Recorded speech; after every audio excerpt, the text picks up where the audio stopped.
We are starting with breaking news right now. It's been almost 24 hours since the diamond fire erupted near Scottsdale, and today, more than 1,000 people remain evacuated. Good afternoon, everyone, and thanks so much for joining us for 12 News at 4. I'm Tram Mai. And I'm Kadima Devine. Temperatures are rising and the wind is picking up. Right now, conditions are working against the crews. This map shows where the diamond fire erupted yesterday evening in the far Northeast Valley. The flames sparking near 128th Street and Ranch Gate Road, then quickly spreading to the north and east, threatening homes along that northern red perimeter line. Flames dropping fire retardant along those homes to save them as the dry grass and desert brush erupted in flames. Right now, we have live team coverage on the diamond fire for you, including the very latest on the firefight and the people impacted. We want to start right now with Mark Curtis. He's leading our coverage today from the Rural Metro Fire Station located near 164th Street and Rio Verde Drive. Mark, what's the latest on the diamond fire? Well, Tram, there are certain things you can count on when you live in the desert, as gorgeous as it is. You can count on heat, which we have. You can count on dry, windy conditions, which we have. And unfortunately, you can count on wildfires, which we also have. Although this one is a little bit unusual because it's not in a forest. It's very close to an urban landscape, and that's the concern here. So many homes involved. The Arizona Department of Forestry and Fire Management is now the incident commander for this fire. As you mentioned, over 1,100 residents have been evacuated. But hats off to all of the firefighters on the ground and in the air who did a tremendous job yesterday attacking this fire in every way possible before it could get out of hand. Still, it's estimated right now at about 2,500 acres, and there is 0% containment, although we're hoping when we get the next update, because fire crews have been working throughout the day, that number will change a little bit, and maybe we will have some containment by the end of the evening. We want to bring in Captain Dave Folio from Scottsdale Fire, the original incident commander on this fire. And look, we're not in the lightning season. We know this was human caused, Dave. What's the latest on that? Yeah, so we have determined it was human cause. It's under investigation, and we'll wait for the investigation to be done before we talk about that. Just want to talk about yesterday. That call came out about this time, right? 4:30 in the afternoon. It's hot, it's windy. We're experiencing that right now. You look in our desert areas, it's thick because of the wet winter we had. There's no doubt about it. The conditions were ripe. Our first in units, we have 3 brush trucks out in the city, roaming the city, just looking for this type of incident. Arrived on scene and had 5 to 10 acres well involved, with dozens of structures threatened. So our crews, the men and women of the Scottsdale Fire Department, and our overall automatic aid system, we went to a first alarm immediately, got the ball rolling for the relationships that we build with TANO, State Land, the Department of Forest Emergency Management, Fire Management. The relationships we've built, we get on the phone and we start those air assets, right? So it takes time to get those ordered, get them in the air.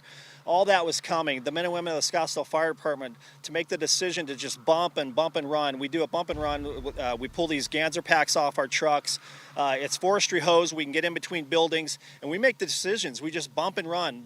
You take this one. I'll take that one in a command system. That worked tremendously yesterday. The training we've done, the men and women of the Scottsdale Fire Department, to lose only one secondary structure is pretty amazing when you look at it right now. We're in that time of the day right now, though. Don't be deceived. You're not seeing a lot of smoke, but there's helicopters out there working.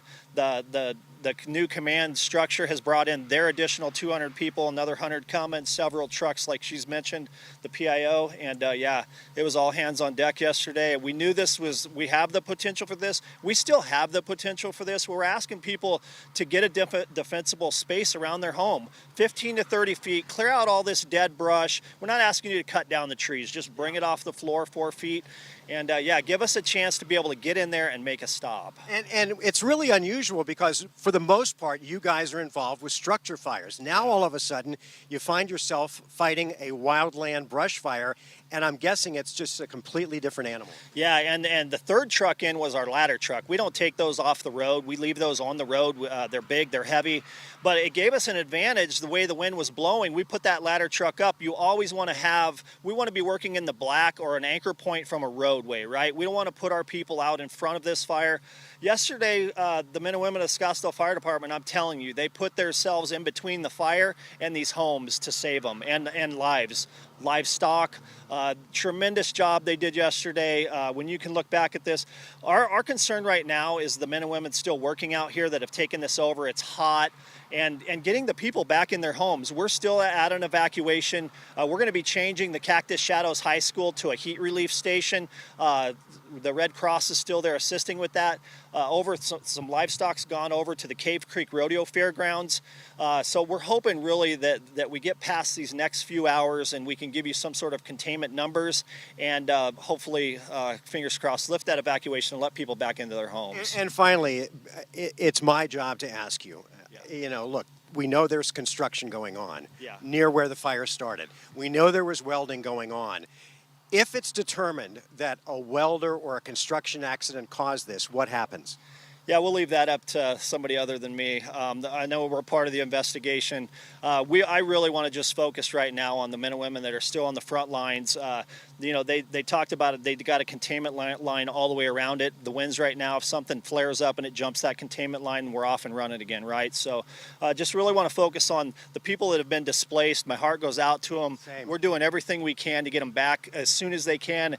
I can't imagine sitting at home because some of them left their pets and stuff inside those houses, which sometimes staying in place in the home is a lot better than getting out. So, so a lot of men and women still working.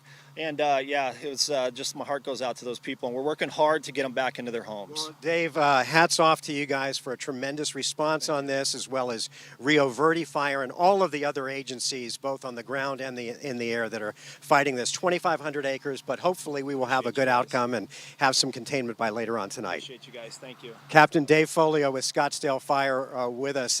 And now we also have assets on the ground as well. We have Rachel Cole. She is looking at the conditions and the people who've been displaced. And also Team 12's Chase Go Lightly, who's been talking to those who've been impacted by this fire. Let's start with Chase. Mark, that's right. Right now where we are at, we're at 144th Street and Rio Verde Drive at one of the properties that got dangerously close to the fire coming on the property. And you can actually see that right behind me.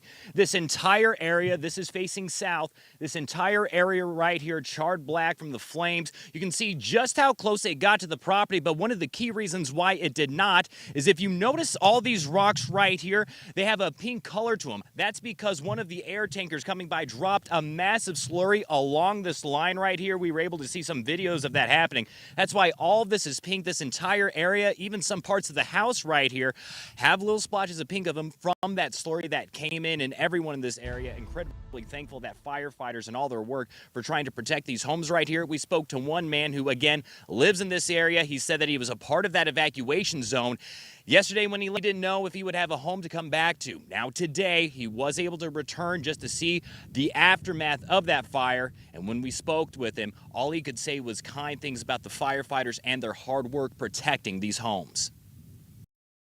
Oh, the firemen were fabulous. I couldn't believe how quickly they protected all the homes in this area with the fire retardant and the firefighters on the ground. Incredible.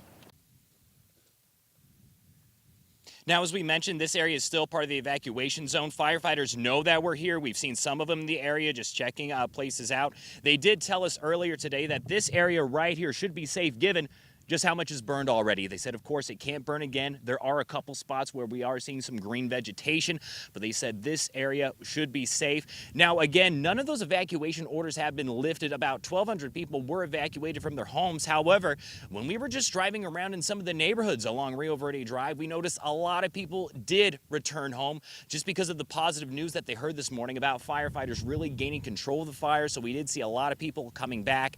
With that said, they're still on standby. They still have their bags ready to go in case for some reason this fire sparks back up and they have to get going. As to when those evacuations, Mark, will be lifted, we're still waiting for an update on that. Back to you.